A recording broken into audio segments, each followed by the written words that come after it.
तो पहले हम कायिक कोशिका के बारे में जान लेते हैं। चित्र इधर भी बना लेते हैं रफली, ताकि आपको प्रॉब्लम ना हो समझने में जल्दी से।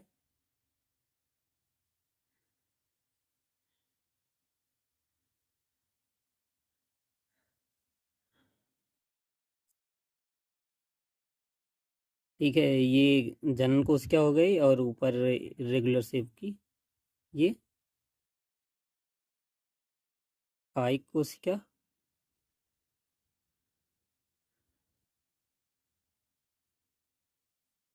ये जनन कोशिका।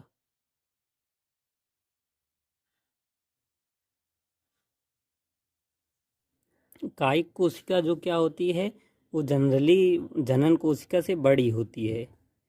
बड़ी कोशिका, परागकण में जो बड़ी वाली कोशिका होती है वो कायिक कोशिका होती है। दूसरा पॉइंट है कि इसका केंद्रक जो है अनियमित आकृति का होता है, मतलब गोला सा नहीं होता है, वो अनियमित शेप में आकृति का हो जाता है। अनियमित आकृति का, आकृति का केंद्रक होता है, केंद्रक। ठीक ठीक है। अगर ये कन्फ्यूज़न हो कि ये छोटी क्यों है, जनन कोशिका छोटी क्यों है और कायिक कोशिका इतनी इतनी बड़ी क्यों बनी है, तो आप ही इसे पिछले वाले वीडियो में से जाके समझ लीजिए, उसमें हमने ये बताया है। तो अगला पॉइंट इसमें हम देख लेते हैं भोजन का। ये संग्रह करती है, क्यों करती है आगे ये पता चलेगा आपको जब हम पढ़ेंगे। पॉलिनेशन, परागण क्या काम करती है। तो पहले लिख लेते हैं पॉइंट, खाद्य भंडार, भंडारण। हाँ, और ये जब पॉलिनेशन होता है, परागकण जब स्टिग्मा पर पहुंच जाता है, उसके बाद जब नर युग्मक को पहुंचाना होता है अंड के पास, तो ये जो है वहाँ बनाती है क्या, पॉलन ट्यूब। पॉलन ट्यूब बनाती है ये, पॉलन ट्यूब बनाती है। इसका मेन काम यही है, पॉलन ट्यूब बनाती है, जिससे नर युग्मक जो है अंड के पास पहुंचता है। अगली कोशिका जनन कोशिका है, उसके बारे में कुछ पॉइंट लिखेंगे हम लोग। जनन कोशिका,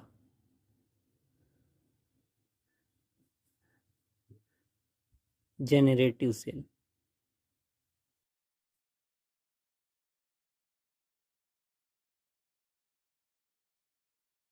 जनन कोशिका कायिक कोशिका के कंपेयर में छोटी होती है। कायिक कोशिका के जीवद्रव्य में ये तैरती रहती है। कायिक कोशिका के जीवद्रव्य में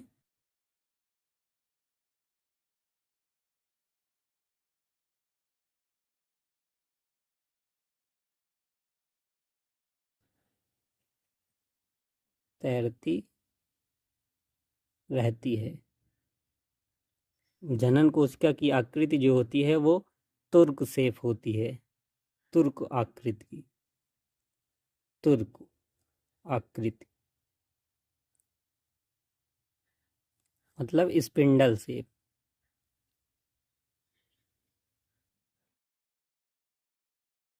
और घने जीवद्रव्य की होती है। घने जीवद्रव्य मतलब सघन जीवद्रव्य होता है।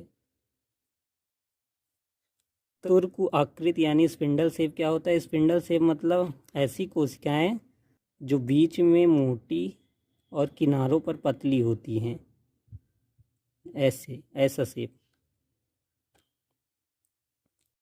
इस आकृति को स्पिंडल शेप कहते हैं। तो अगर आपको कन्फ्यूज़न हो तो मैं यहाँ लिख दे रहा हूँ,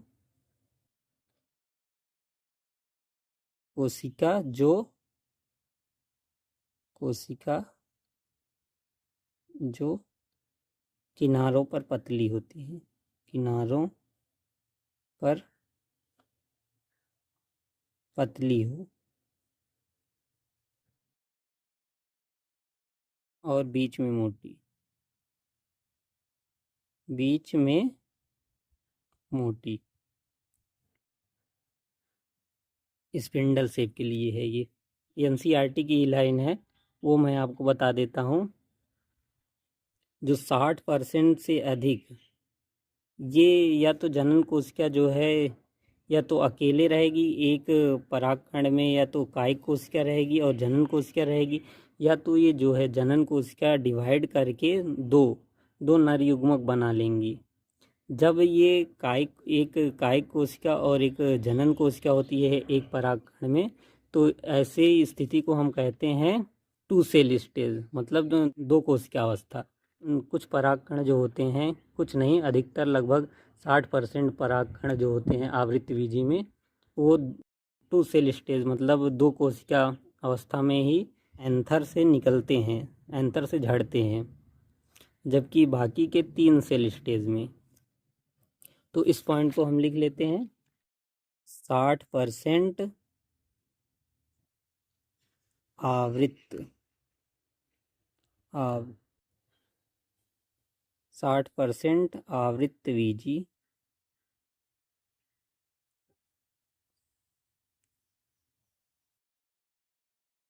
पादपों में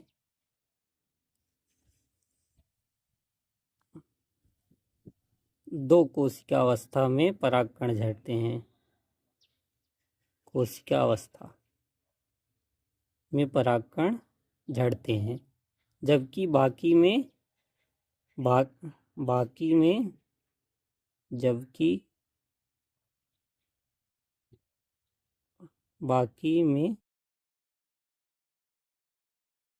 तीन कोशिका अवस्था में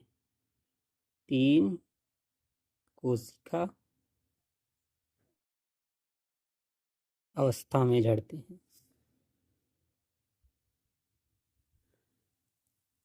अब दो कोशिका अवस्था में क्या होता है, ये पहले हम देख लेते हैं। दो कोशिका अवस्था में होगा, एक कायिक कोशिका होगी, एक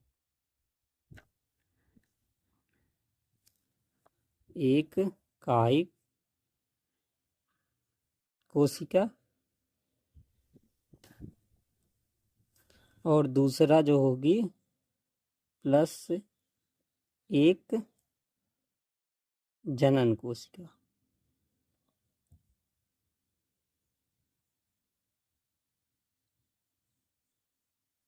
जबकि तीन कोशिका अवस्था में क्या होगा, तीन कोशिका अवस्था में एक कायिक कोशिका तो इसमें भी होगी, कायिक कोशिका, परंतु जो है जनन कोशिका जो है वो डिवाइड करके माइटोटिक डिवीजन करेगी, मतलब समसूत्री विभाजन करके दो नर युग्मक बना लेती है, दो नर युग्मक।